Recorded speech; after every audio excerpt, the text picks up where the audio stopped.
चलिए अब हम लोग आज हम लोग देखेंगे जिस टॉपिक को, वो टॉपिक आपका क्या, ध्यान दीजिएगा इधर, वो टॉपिक आपका लोग एनसीईआरटी चैप्टर 12 को देखेंगे, काइनेटिक थ्योरी को, है ना। और काइनेटिक थ्योरी टॉपिक जो भी इसका थ्योरी पोर्शन हम लोग कंप्लीट कर चुके थे। आज उससे रिलेटेड जो भी एमसीक्यू होगा उसको हम लोग आज क्या करेंगे, कंप्लीट करेंगे। चीजों को समझिएगा, इसमें कुछ ज्यादा एक्सप्रेशनल चीज है नहीं, ज्यादा न्यूमेरिकल इसमें है नहीं, तो सिंपल कॉन्सेप्ट पे क्वेश्चन है, थ्योरी पे क्वेश्चन है, तो ज्यादा समय लगेगा नहीं। और क्वेश्चन समझिएगा चीजें को, इससे हम लोग क्या करेंगे, ध्यान दीजिएगा। पहला क्वेश्चन देखिए क्या बोल रहा है। पहला क्वेश्चन बोल रहा है the kinetic theory was developed in 19th century by, कि जो काइनेटिक थ्योरी ऑफ गैसेस जो हम लोग पढ़ रहे थे, काइनेटिक थ्योरी ऑफ गैसेस जो हम लोग पढ़ रहे थे, वो 19th सेंचुरी में किसके द्वारा इसको डेवलप किया गया था, उनका बात किया जा रहा है। हम लोग देखो सबसे पहले जब काइनेटिक थ्योरी का स्टेटमेंट हम लोग पढ़े थे, देखे थे कि काइनेटिक थ्योरी को जो डेवलप किया गया था वो किनके द्वारा किया गया था, याद होगा आप लोग को, बोले थे जेम्स मैक्सवेल के द्वारा किया गया था, बोल्ट्जमान के द्वारा किया गया था, गिब्स के द्वारा किया गया था। अब देखिए ऑप्शन को देखिएगा क्या बोल रहा है कि the kinetic theory was developed in 19th century by, बोलता है मैक्सवेल ओनली, कि केवल मैक्सवेल किया था। दूसरा बोल रहा है बोल्ट्जमान ओनली, कि केवल बोल्ट्जमान किया था। न्यूटन ओनली, कि न्यूटन किया था। तो न्यूटन की वहां बात ही नहीं आई, वहां तीन बात आया था, तीन नाम आया था, बोल्ट्जमान का आया था, मैक्सवेल का आया था, गिब्स का आया था। उसका लास्ट ऑप्शन बोल रहा है कि मैक्सवेल, बोल्ट्जमान एंड अदर्स। ये बात सही कि मैक्सवेल, बोल्ट्जमान एक अदर जो आपका था वो क्या था, आपका गिब्स था। इसका जो रिजल्ट आपका हो जाएगा वो क्या हो जाएगा, मैक्सवेल, बोल्ट्जमान अदर। ठीक। नेक्स्ट क्वेश्चन बोल रहा है, दूसरा क्वेश्चन, क्वेश्चन नंबर 2 देखिए क्या बोल रहा है कि the kinetic theory of gases assumes that gas molecules are। देखिए हम लोग काइनेटिक थ्योरी ऑफ गैसेस में पढ़े थे कि काइनेटिक थ्योरी ऑफ गैसेस का जो मॉलिक्यूल्स होता था वो क्या करता था कि कंटीन्यूअसली रैंडम मोशन में क्या करता था, ऑल डायरेक्शन में पॉसिबल वेलोसिटी के साथ क्या करते थे, मूव करते थे। ध्यान रखिएगा कि हम लोग काइनेटिक थ्योरी ऑफ गैसेस में ही पढ़े थे, गैसेस मॉलिक्यूल्स के बारे में, गैस मॉलिक्यूल्स के बारे में, कि हमारे पास जो गैस मॉलिक्यूल्स होता था वो क्या करता था, कंटीन्यूअसली रैंडमली मोशन करता था और ऑल डायरेक्शन में क्या था, जो पॉसिबल वेलोसिटी था उसके साथ वो क्या करते थे, मूव करते थे। उसी पे क्वेश्चन है, क्वेश्चन बोल रहा है कि the kinetic theory of gases assume that gas molecules are, बोलता है स्टेशनरी रहता था। स्टेशनरी मतलब रुका हुआ, रेस्ट अवस्था में रहता था, नहीं रेस्ट अवस्था में नहीं रहता था। उसके बाद बोलता है वेरी लार्ज इन साइज, तो हम लोग पढ़े थे काइनेटिक थ्योरी ऑफ गैसेस में कि जो गैस मॉलिक्यूल्स होता था वो वेरी स्मॉल साइज होता था, जिसके कारण से हम लोग नेग्लिजिबल भी कर लेते थे। ये भी आपका ऑप्शन क्या हो जाएगा, गलत हो जाएगा। फिर बोलता है इन कंटीन्यूअस रैंडम मोशन, ये बात सही है कि जो गैस मॉलिक्यूल्स था वो लगातार क्या करता था, रैंडम मोशन करता था। हमको लगता है ऑप्शन नंबर आपका क्या आ जाएगा, सी हो जाएगा। चलिए थर्ड क्वेश्चन देखिएगा। थर्ड क्वेश्चन बोल रहा है at absolute zero temperature the kinetic energy of gas molecules. सबसे पहले समझिए कि एब्सोल्यूट जीरो टेंपरेचर हम लोग बोलते हैं किसको, क्या समझिएगा कि at absolute zero temperature the kinetic energy of gas molecules. तो एब्सोल्यूट जीरो टेंपरेचर किसको बोलेंगे, परम तापमान। किसको बोलते हैं, परम तापमान। ये परम तापमान किसको बोलते हैं, जो टेंपरेचर का वैल्यू है यदि वो 0 केल्विन हो जाए। कितना हो जाए, 0 केल्विन। अब पता है 0 केल्विन में जो काइनेटिक थ्योरी होता है गैसेस का वो क्या कर जाता है, मतलब काइनेटिक जो होता है गैस का जो स्पीड होता है क्या कर जाती है, स्टॉप कर जाती है। क्या कर जाती है, स्टॉप। ये याद रखना है, क्वेश्चन किसी भी रूप में आपसे पूछा जा सकता है कि एब्सोल्यूट जीरो टेंपरेचर परम तापमान का वैल्यू कितना होता है, 0 केल्विन होता है। 0 केल्विन में जो काइनेटिक एनर्जी की बात किया जा रहा है, तो गैस मॉलिक्यूल जो मोशन करता है वो क्या कर जाती है, स्टॉप कर जाती है। तो क्वेश्चन है कि at absolute zero temperature the kinetic energy of gas molecules क्या होता है, मैक्सिमम होगा, मिनिमम होगा, कि जीरो होगा, कि इनफिनाइट होगा। भाई स्टॉप कर जाएगा मतलब इसका वैल्यू किसके बराबर आ जाएगा, 0 के बराबर। किसके बराबर आ जाएगा, 0 के बराबर। नेक्स्ट क्वेश्चन क्या बोल रहा है, मीन फ्री पथ इज। हम लोग पढ़े थे मीन फ्री पथ के नहीं पढ़े थे, पढ़े थे कि मीन फ्री पथ गैस मॉलिक्यूल्स का हुआ करता था और वो क्या बताता था, तो एवरेज डिस्टेंस बताता था। क्या बताता था, एवरेज डिस्टेंस बताता था किसके बीच का, तो आपका जो दो गैस मॉलिक्यूल्स जो सक्सेसिव कोलिजन जो होता है दो गैस मॉलिक्यूल्स के बीच का, उसके बीच का ये एवरेज डिस्टेंस आपको ये बता रहा था। वो क्वेश्चन उसी पे है, उसी कॉन्सेप्ट पे क्वेश्चन है। देखिए क्वेश्चन बोल क्या रहा है कि मीन फ्री पाथ इज, बोलता है डिस्टेंस बिटवीन टू मॉलिक्यूल्स। नहीं ये डिस्टेंस बता रहा था, लेकिन कैसा डिस्टेंस बता रहा था, एवरेज डिस्टेंस। कैसा डिस्टेंस बता रहा था, एवरेज डिस्टेंस। तो यहाँ पे आपका शायद रिजल्ट होगा क्या कि एवरेज डिस्टेंस जो ट्रेवल किया जाता था टू कोलिजन्स मतलब दो मॉलिक्यूल्स को कोलाइड करने के बाद, उसका बात किया जा रहा था। इसका ऑप्शन नंबर आपका बी हो जाएगा। क्या हो जाएगा कि average distance travel between collisions. Next question देखिएगा, क्वेश्चन नंबर 5। चलिए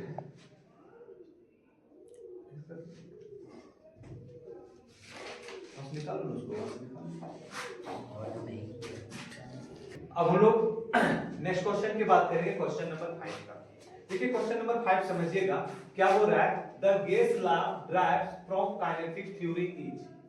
हम लोग पढ़े थे कि जो काइनेटिक थ्योरी था तो जो गेस लॉ था, आइडियल गैस इक्वेशन हम लोग बोल रहे थे, उसको जब ड्राइव किया गया तो क्या होता था, गेस लॉ को ऑब्वियस करता था। और गेस लॉ में कौन कौन आया था आपका, बॉयल्स लॉ आया था, चार्ल्स लॉ आया था, डी-लुसेक लॉ आया था, इसको प्रेशर लॉ बोलते हैं। साथ ही साथ क्या होता था, आइडियल गैस इक्वेशन को भी क्या कर रहा था, वो ऑब्वियस कर रहा था।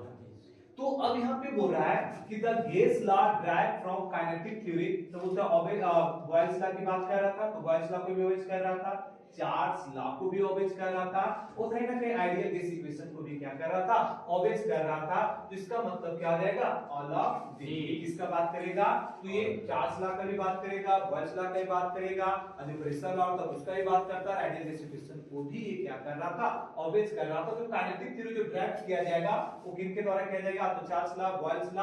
हम लोग पढ़े थे, पता है आइडियल गैस इक्वेशन को प्रूव किए थे, वहां पे लोग किसको लेके काम किए थे, तो बॉयल्स लॉ और चार्ल्स लॉ के लेके काम किए थे। तो इसका रिजल्ट हो जाएगा, तीनों पे बात करेंगे, ऑल ऑफ दीज क्या हो जाएगा, इस तीनों का होगा, चार्ल्स लॉ का भी होगा, बॉयल्स लॉ भी होगा, और आइडियल गैस इक्वेशन भी होगा। देखिए नेक्स्ट क्वेश्चन, क्वेश्चन नंबर 6 क्या बोल रहा है, for an ideal gas intermolecular force. यार देखिए हम लोग पढ़े थे कि इंटरमोलिक्यूलर फोर्स किसको बोलते हैं, तो इंटरमोलिक्यूलर फोर्स वैसे फोर्सेस को बोलते थे जो दो मॉलिक्यूल्स के बीच में क्या करता था, जो दो मॉलिक्यूल्स के बीच में लगने वाला जो बल होता था उसी को इंटरमोलिक्यूलर फोर्स बोलते थे। और हम लोग को याद है कि सबसे अधिक इंटरमोलिक्यूलर फोर्स जो होता है वो सॉलिड में होता था, उसके बाद लिक्विड में होता था, सबसे कम जो नेग्लिजिबल ना के बराबर होता था वो किसमें होता था, आपका गैस में होता था। किसमें होता था, गैस में। अब ये क्वेश्चन बोल रहा है कि आइडियल गैस इक्वेशन में किसका बोल रहा है, for an ideal gas intermolecular force are. तो आइडियल गैस में इंटरमोलिक्यूलर फोर्स होता है तो नेग्लिजिबल होता है, ना के बराबर काम करता था। किसके बराबर काम करता था, ना के बराबर। बहुत ज्यादा स्ट्रांग जो होता है वो सॉलिड में होता है, उससे कम हल्का सा अट्रैक्टिव जो होता है वो लिक्विड में होता है, और जो ना के बराबर होता है उसमें किसमें होता है, आपका गैस में होता है। आइडियल गैस में तो ना के ही बराबर होता है, तो नेग्लिजिबल होता है। इसमें आपका ऑप्शन नंबर क्या आ जाएगा, डी हो जाएगा। क्या आ जाएगा, negligible. Next question, question number 7 देखिएगा क्या बोल रहा है, kinetic theory explains. Kinetic theory किसका बात करता था, तो क्या काइनेटिक थ्योरी गैस प्रेशर का बात करता था, टेम्परेचर का बात करता था, गैस लॉ का बात करता था, सबका बात करता था, है। काइनेटिक थ्योरी गैस प्रेशर का बात करता है, तो मतलब प्रेशर जो होता था उसका बात करता था, टेम्परेचर पे भी डिपेंड करता है जो गैस मॉलिक्यूल्स होते हैं। उसके बाद आपका गैस लॉ पे जिसमें हम लोग Charles law, Boyle's law, pressure law जो भी पढ़े थे उस पे भी डिपेंड करता है। तो कहीं ना कहीं तीनों की बात कर रहा है, तो इसका रिजल्ट भी क्या हो जाएगा, ऑल ऑफ दीज। क्या हो जाएगा, ऑल ऑफ दीज। ठीक है। नेक्स्ट क्वेश्चन देखिएगा, पूछ रहा है कि the value of Avogadro's number.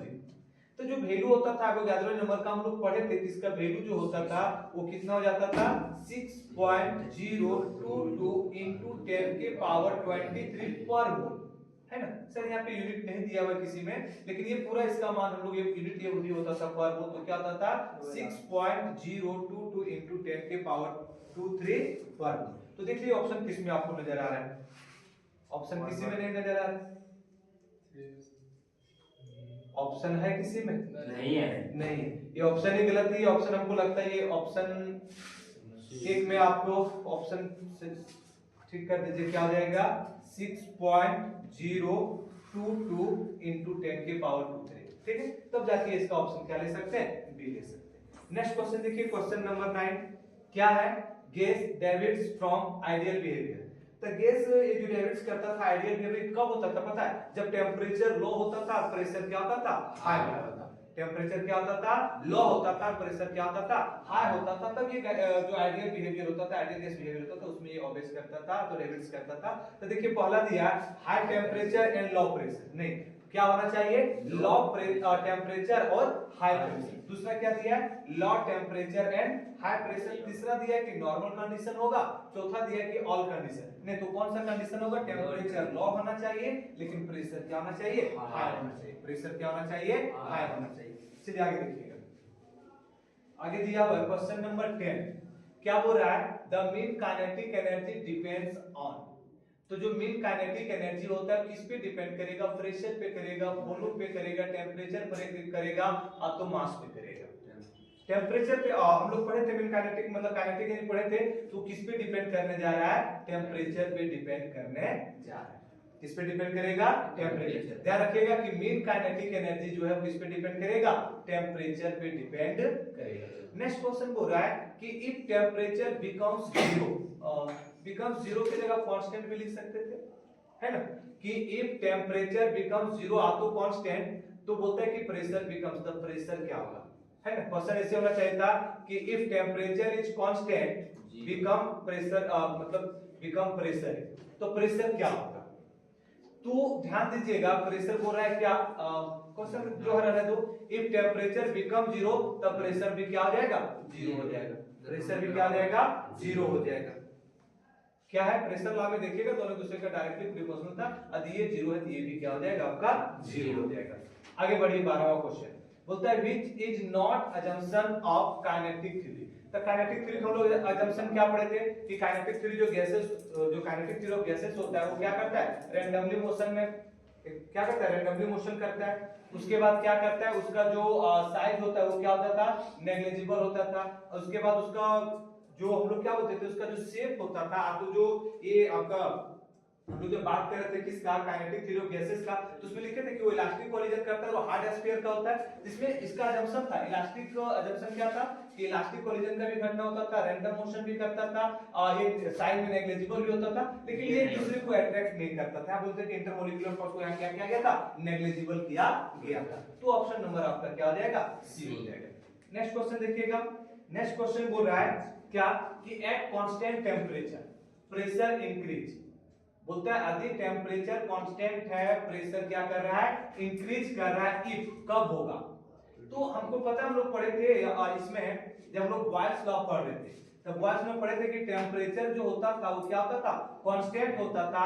उसके बाद हम लोग क्या पढ़े थे कि प्रेशर इज इंक्रीज, और यहाँ ये भी पढ़े थे कि वॉल्यूम जो है वो इनवर्सली प्रोपोर्शनल किसका हो रहा था? प्रेशर का। तो बोल रहा है कि भाई प्रेशर यदि बढ़ेगा, देखो प्रेशर बढ़ेगा तो वॉल्यूम क्या होगा? इनवर्सली तो वॉल्यूम क्या होगा? घटेगा।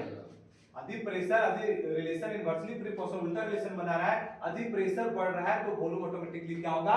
घटेगा। और यदि प्रेशर घटता तो वॉल्यूम ऑटोमेटिकली क्या होता? बढ़ता। क्वेश्चन लेकिन बोला कि टेम्परेचर कांस्टेंट था और प्रेशर इंक्रीज कर रहा है, तो वॉल्यूम आपका क्या कर जाएगी? डिक्रीज कर जाएगी। वॉल्यूम क्या कर जाएगी? डिक्रीज कर जाएगी। चलिए अब हम लोग नेक्स्ट क्वेश्चन की बात करेंगे। ध्यान देना किसका बात कर रहा है? Mean free path increases when. देखिएगा मीन फ्री पाथ का हम एक रिलेशन पढ़े थे, और रिलेशन याद रखिएगा, मीन फ्री पाथ से जो भी संबंधित क्वेश्चन आएगा वो आपका बन जाएगा। क्या पढ़े थे कि लैम्डा इक्वल टू आया था 1/√2 पाई d स्क्वायर इनटू n। इसी को जब ऑपरेट किए थे तो n का मान रखे थे a ऑफ m ऊपर गया था, तो आया था कि आपके 2 पाई d स्क्वायर इनटू, फिर इसको ऑपरेट कीजिएगा वॉल्यूम के केस में, तो ये हो जाएगा kBT अपॉन क्या हो जाएगा? √2 पाई d स्क्वायर इनटू t। अब ये क्वेश्चन यहां से जितने भी मीन फ्री पाथ का क्वेश्चन, ये तीन इक्वेशन याद रखिएगा मीन फ्री पाथ का, यहां से जितने भी क्वेश्चन मीन फ्री पाथ का आएगा वो सब आपका बन जाएगा। अब क्वेश्चन को देखिए आराम से बनाइए। देखिए क्वेश्चन ध्यान देना, क्वेश्चन बोल क्या रहा है? Mean free path increases when, कि जो मीन फ्री पाथ होगा गैस मॉलिक्यूल्स का, उसका वैल्यू यदि इंक्रीज करता है, बढ़ता है, कब इंक्रीज करेगा? वो रहा है कि प्रेशर को बढ़ने से, टेम्परेचर के बढ़ने से, प्रेशर के घटने से, डेंसिटी के बढ़ने से। ऑप्शन देखिए क्या क्या दिया है। पहला दिया है प्रेशर इंक्रीज करेगा, टेम्परेचर इंक्रीज करेगा, प्रेशर डिक्रीज करेगा, डेंसिटी इंक्रीज करेगा। अब रिलेशन देखिएगा, ये है मीन फ्री पाथ। देखिए डेंसिटी तो क्या है? मीन फ्री पाथ देखिएगा लैम्डा के साथ डेंसिटी क्या है? इनवर्सली प्रोपोर्शनल का रिलेशन बनाया है। उसके बाद देखिएगा लैम्डा मतलब यहां मीन फ्री पाथ के साथ डायरेक्टली प्रोपोर्शनल का रिलेशन मास का है। फिर लैम्डा के साथ देखिएगा इनवर्सली प्रोपोर्शनल का रिलेशन कौन बनाया है? ये क्या हो जाएगा? फिर यहां से आपका प्रेशर क्या हो जाएगा? प्रेशर। उसके बाद एक और है ऊपर में kB2 कांस्टेंट होगा, बोल्ट्जमान कांस्टेंट T होगा, और ये लैम्डा के साथ डायरेक्टली प्रोपोर्शनल है टेंपरेचर का। इसका मतलब ये हुआ, ध्यान दीजिएगा कि कि यदि लैम्डा, यदि टेम्परेचर क्या कर रहा है, मतलब कौन बढ़ रहा है? आपका मीन फ्री पाथ इंक्रीज कर रहा है। तब मीन फ्री पाथ इंक्रीज कर रहा है मतलब इसको क्या करना पड़ेगा? इसको क्या करना पड़ेगा? घटना पड़ेगा। किसको? डेंसिटी को। तो यहाँ पे डेंसिटी क्या हो रहा है? इंक्रीज हो रहा है। ये ऑप्शन आपका गलत हो गया। दूसरा बोल रहा है लैम्डा डायरेक्टली प्रोपोर्शनल मास, मास का यहाँ संबंध दिया ही नहीं। फिर बोल रहा है कि लैम्डा जो है वो इनवर्सली प्रोपोर्शनल है प्रेशर का, मतलब प्रेशर का एक ऐसा है इन्वर्सली प्रोपोर्शनल है कि प्रेशर यदि घटेगा तो हो सकता है ये मीन फ्री पाथ क्या हो जाए आपका बढ़ेगा। फिर बोल रहा है कि लैम्डा डायरेक्टली प्रोपोर्शनल टी, ये भी तो है कि टेंपरेचर यदि बढ़ेगा तो लैम्डा भी आपका क्या होगा बढ़ेगा, है ना, कि लैम्डा के साथ टेंपरेचर क्या है डायरेक्टली प्रोपोर्शनल। तो हम लोग यहाँ पे एज्यूम करके चलते हैं आंसर किसको कि टेंपरेचर इंक्रीज करेगा तब आपका मीन फ्री पाथ का वैल्यू भी क्या करेगी इंक्रीज करेगी। ये रिलेशन आप लोग को आदत है, सब लोग पढ़े थे, फिर भी इस पर रिलेशन पे इस पर ध्यान दे दीजिए। चलिए आगे देखिए सर सी कहानी सही हो, क्यों सी भी सही हो सकता है, सी भी सही लगता है, लेकिन डाले कौन आपको लग रहा है डायरेक्टली लग रहा है सर। ये भी सही हो सकता है, प्रेशर घटने पर भी ये क्या हो सकता है बढ़ सकता है, लेकिन अधिक टेंपरेचर बढ़ेगा तो ऑटोमेटिकली की मीन फ्री पाथ ज्यादा और ज्यादा क्या करेगा इंक्रीज करेगा, है ना, इसलिए हम लोग किसको मान के चले बी को। चलिए ध्यान, ठीक है। और नेक्स्ट क्वेश्चन है according to equipartition law of energy each particle in a system of particle of energy is. तो हम लोग पढ़े थे ना इक्विपार्शियल ऑफ एनर्जी पढ़े थे कि एनर्जी जो था किसके बराबर होता था हाफ केवीटी के बराबर। तो यहां केवी की जगह केवल के दिया है, किसके बराबर होता था हम लोग पढ़े थे किसके बराबर होता था हाफ केवीटी को, लेकिन यहां के दिया है केवीटी दिया है तो क्या आ जाएगा रिजल्ट आपका हाफ केवीटी क्या हो जाएगा। ये हम लोग पढ़े थे लॉ ऑफ इक्विपार्शियल ऑफ एनर्जी पढ़े थे कि जो एनर्जी एसोसिएट करता था पर मोल के साथ तो किसके बराबर होता था हाफ केवीटी के बराबर होता था, तब आपका रिजल्ट क्या आ जाएगा हाफ केवीटी। नेक्स्ट देखिएगा क्या बोला है कि द हीट कैपेसिटी पर मोल ऑफ वाटर। देखिए इसको निकालना पड़ेगा, वाटर का निकालना है, वाटर सॉलिड में आएगा, वाटर का हम एज्यूम कर लेंगे किसमें सॉलिड का, मतलब हम लोग ट्राइटोमिक पे चलेंगे तो ये 3 हो जाएगा, क्या हो जाएगा 3। और 3 के साथ साथ एक रिलेशन इसमें आएगा क्या 3 के साथ सॉलिड के लिए क्या आता है याद रखिएगा, सॉलिड के लिए क्या आएगा 3 kBT इनटू क्या आ जाएगा Na, तो ये टोटल आ जाएगा कितना होगा 9 kB क्या हो जाएगा 9 kB NaT। इसी को हम लोग U करेंगे तो U आपका हो जाएगा कितना 9, इसको kBn को हम लोग बोलते थे गैस कांस्टेंट क्या हो जाएगा 9 RT। अब इसका डिफरेंशिएशन कर दिए टेंपरेचर के रिस्पेक्ट में, किसके रिस्पेक्ट में कीजिएगा टेंपरेचर के रिस्पेक्ट में, तो du अपॉन जब dt कीजिएगा तो क्या हो जाएगा d/dt कितना हो जाएगा आपका dt, तो ये हो जाएगा 9RT। तो यहां से 9R बाहर निकल जाएगा, 9R बाहर निकल जाएगा, dt का मान कितना आ जाएगा 1, इसका वैल्यू कितना आ जाएगा आपका 9R, कितना आ जाएगा 9R। ऑप्शन नंबर क्या हो जाएगा ये हो जाएगा कितना 9R। चलिए एक क्वेश्चन देखिएगा, ये बहुत इंपॉर्टेंट क्वेश्चन है। क्या बोल रहा है या मॉलिक्यूल्स ऑफ या gas has 6 degree of freedom, कि कोई गैस मॉलिक्यूल है जिसका डिग्री ऑफ फ्रीडम कितना है 6 है, कितना degree of freedom 6। The molar specific heat at constant volume, किस पे निकालना है कांस्टेंट वॉल्यूम पे, किस पे निकालना है आपको कांस्टेंट वॉल्यूम पे। तो इसका फार्मूला होता था कांस्टेंट वॉल्यूम पे क्या होता था Cv degree of freedom upon 2 into क्या होता था R। तो सिंपल दिया कांस्टेंट वॉल्यूम पे निकालना है, डिग्री ऑफ फ्रीडम दिया है, कितना दिया है 6 अपॉन 2 इनटू R, इसको काटिएगा कितना जाएगा 3R, कितना जाएगा 3R। इसका रिजल्ट आपका कितना हो जाएगा 3R। इस टाइप का क्वेश्चन एक बार आप लोग देख लीजिएगा, ठीक है। नेक्स्ट क्वेश्चन देखिए, चलिए क्वेश्चन नंबर 18 देखिएगा क्या दिया SI तो आप यूनिवर्सल गैस कांस्टेंट आराम से निकाल सकते हो, निकाले भी थे। देखिए कैसे निकालेंगे, तो SI यहाँ पे ध्यान दीजिएगा, हम लोग बात करेंगे यूनिवर्सल गैस कांस्टेंट का। देखिएगा हम लोग पढ़े थे इक्वेशन आइडियल गैस इक्वेशन में क्या पढ़े थे पता है PV nRT, इनसे निकाल लीजिए ना, हमको R चाहिए यूनिवर्सल गैस कांस्टेंट को किससे निकालते हैं R से, तो R इक्वल टू आपका क्या जाएगा PV/nt। प्रेशर P हो गया प्रेशर, प्रेशर कैसे क्या आता था न्यूटन पर मीटर स्क्वायर, वॉल्यूम का क्या आता था metre cube, number of n क्या गया नंबर ऑफ मोल, मोल का क्या आता था मोल, T हो गया टेंपरेचर, टेंपरेचर का केल्विन। एक साथ काम कीजिए, यहां बचेगा न्यूटन, ये माइनस में 2 था पावर में, प्लस में 3, कितना बचेगा यहाँ पे प्लस में 1 बचेगा, ये ऊपर जाएगा क्या जाएगा पर मोल, ये ऊपर जाएगा पर केल्विन। न्यूटन इनटू मीटर को जूल बोलते थे, क्या जाएगा जूल पर मोल पर केल्विन, क्या जाएगा जूल पर मोल केजी केल्विन, केजी क्या है केल्विन, क्या जाएगा जूल पर मोल पर।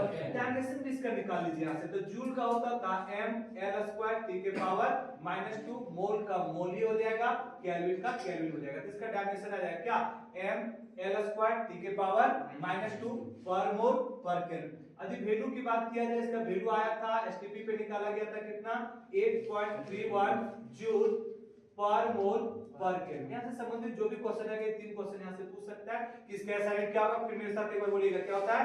जूल पर मोल पर केल्विन। क्या होता है? जूल पर मोल पर केल्विन। रिएक्शन फार्मूला क्या जाएगा? m l का स्क्वायर t के पावर -2 पर मोल पर केल्विन। वैल्यू कितना होता है? 8.31 जूल पर मोल पर केल्विन। कोई दिक्कत? अब बोलिए इसका SI यूनिट क्या होगा? SI unit of universal gas constant R का क्या जाएगा? अभी निकालेंगे, जूल पर मोल पर केल्विन। क्या हो जाएगा? जूल पर मोल पर केल्विन।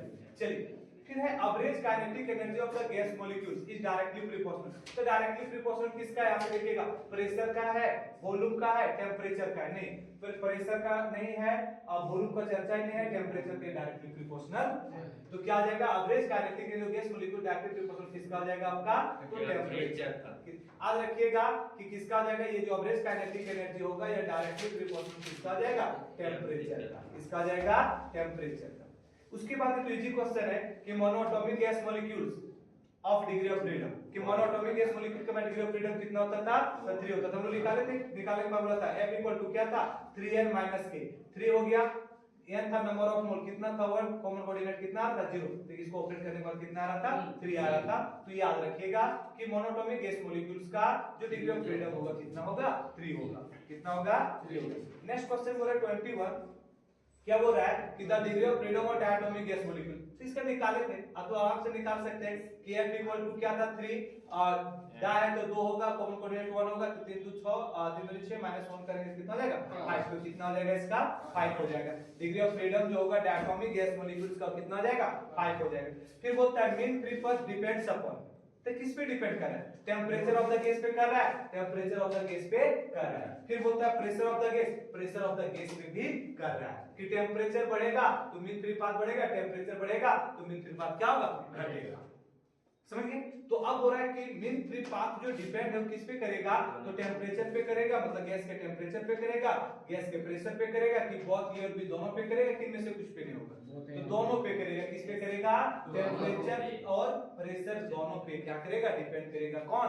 Mean free path. वो रिलेशन याद रखिएगा, मीन फ्री पाथ से संबंधित क्वेश्चन आपका इजीली से क्या आ जाएगा?